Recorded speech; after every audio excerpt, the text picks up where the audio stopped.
great out of gas. Hey, what's up guys? It's New Tampa Rides, Motovlog number 3. As you can see, I'm not on my Bandit as usual. I'm here on my 500 Vulcan. And,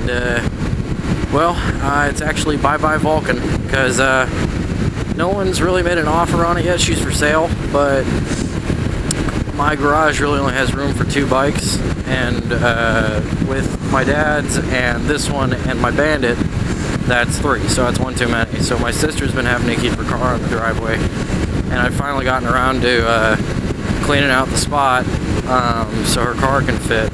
So we're taking the Vulcan out to somewhere where we're going to store it until someone comes to buy it and makes an offer. If you're interested, she's for sale for $2,300, something like that, and you know, or best offer. So if you're interested, make me an offer and I'll see what we can do.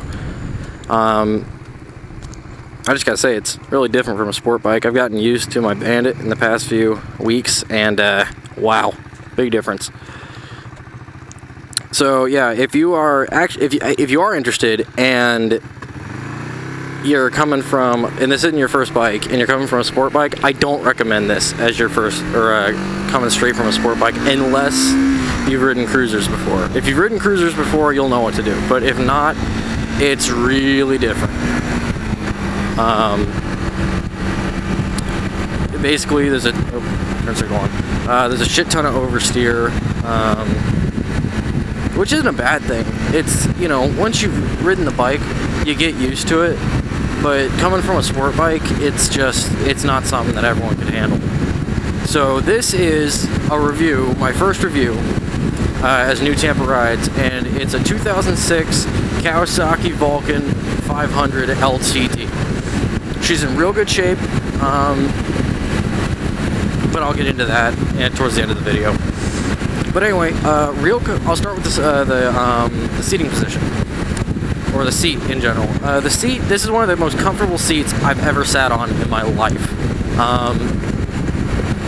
You know, if you were the right size for this bike, you could ride this bike cross-country. In fact, I actually know someone who has ridden this model of bike. I don't know if it was a 2006, but it was a Vulcan 500. They've ridden it from Florida to California. Now, it's not the most powerful bike in the world. Yes, it's 500. But it does have a lot of mid-range power. So, and since it's a parallel twin engine with dual overhead cams, it is a very efficient engine. So it's got some juice. If this was for someone for their first bike, this would be more than enough. I know it was more than enough for me. It was my first bike. Anyway, back to the seating. The seat, very comfortable, yes. Now it's kind of designed for people that are 5'6", 5'8", somewhere in there, and I'm 5'11", so it's just a little too small for me. But if you're in that height range, or maybe even a little under that height range, you should check this bike out, because the seat is nice and low. The foot pegs are relatively close to the seat, as you can see right here. Probably shouldn't have my hand off, it's a bumpy ass section of road. And then the handlebars really come back. The tank rears up and the handlebars come back. So it's just like sitting in a chair, kind of puppy dog style, you know, just with your hands right in front of you. So it's a really comfortable seating position. Now I'm taking a turn. Let's just kind of see how the oversteer is. Yeah, it just kind of wants to keep going. You can lean the bike pretty well. It's, you know, pretty maneuverable, but, you know, with this oversteer and everything, it's probably not best that you be swerving it around and leaning it too much. It's really raked out too. I'll try to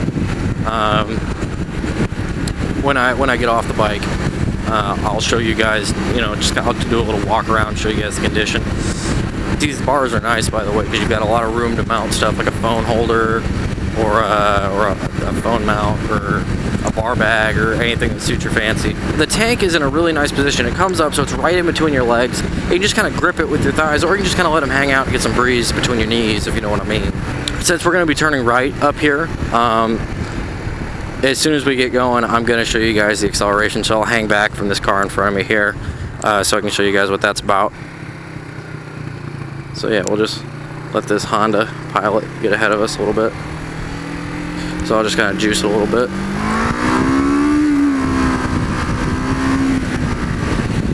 So it's got some go. It's not the most powerful bike in the world, but once you get it up to about the middle of its range, its rev range, it starts to really come alive. Now, I'm going to talk about the sound a little bit. Now, you can hear the engine as you're going, obviously, but it's a unique sound. It's somewhere between sport bike and cruiser. It doesn't have that V-twin sound, but it doesn't have that high revving sound of a sport bike either. It's almost raspy.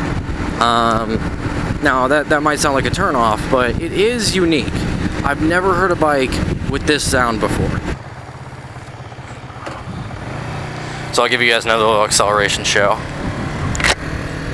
I'll try to let this guy get ahead of me a little bit more. There's no one behind me, so I don't think anyone will care. It is pretty slow through here, so I'll let him pick up the cops. All right.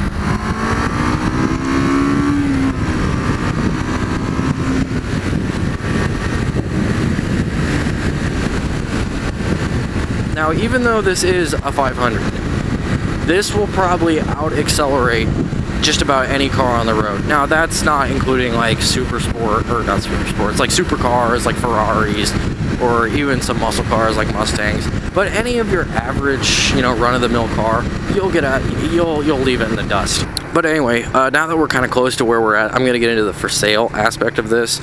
It's under 10,000 miles, so it's low mileage.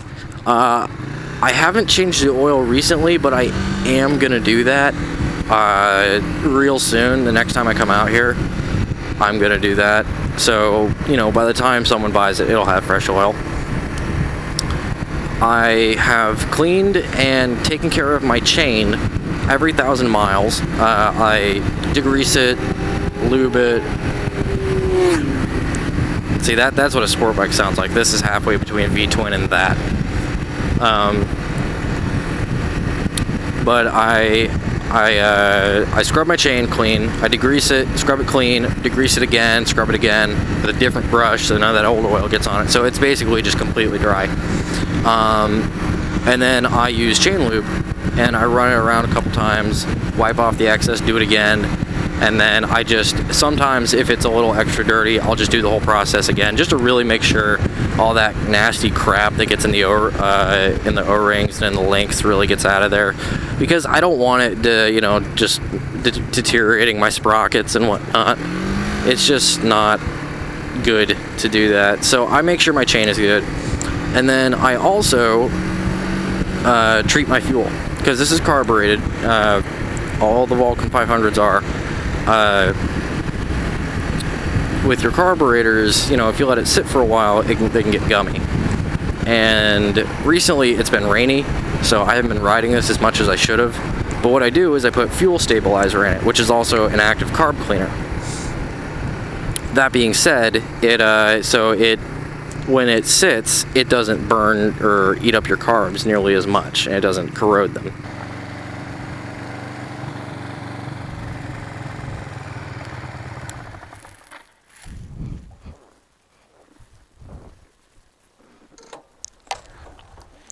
Okay, ladies and gentlemen, here it is. So you guys can kind of get a good aesthetic of the bike. I'm sure you've Googled what it looks like by now. Let me turn it off. Now with this bike, the headlight won't turn on until you actually start the engine. I've got a headlight modulator on it, but when I sell it, I'm probably going to take that off because it was expensive. I'm just going to put it on another bike. So don't get your hopes up for that. Also, the key goes in here. It's a little weird. Doesn't go up here, and I've seen some cruisers where they're down here on the other side. So you can see the carbs. Everything is in real good condition. The only thing that's kind of iffy, if you can see it, this a little dent right here. And it wasn't me who did this, or the lady who owned it before me. The guy before her, I'm the third owner. Basically, when he was going around a corner, he hit a bump, and that hit this, and it hit it up into here. So this is a little bent, and you can't really tell. Only someone behind you can tell. When it's leaned over like this, you can see. Oh shit! Oh yeah, I have my plate off, so I'm good. You can't even really tell. Ta-da! Comes with the saddlebags and all this other stuff. Backrest, sissy bar. Overall, it's a really nice bike, and it's basically brand new condition, just other than that one dent. So yeah, so let me start it up so you guys can hear it without Oh,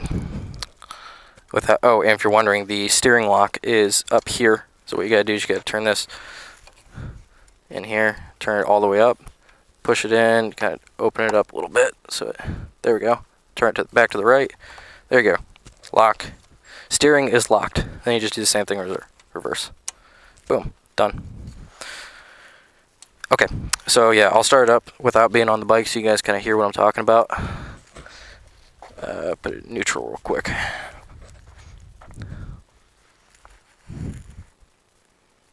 Come on. Nope.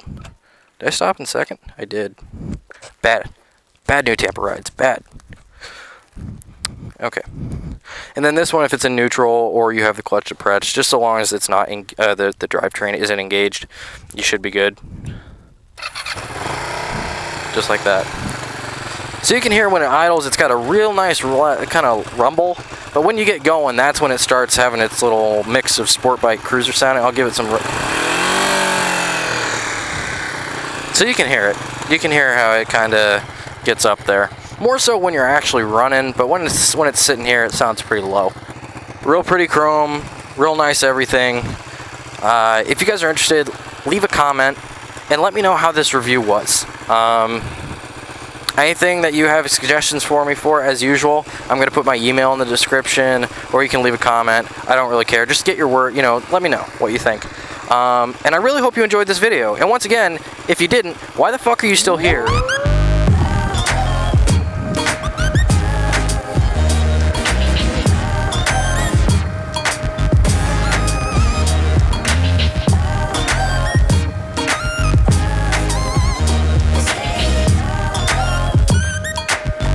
Where do you want it?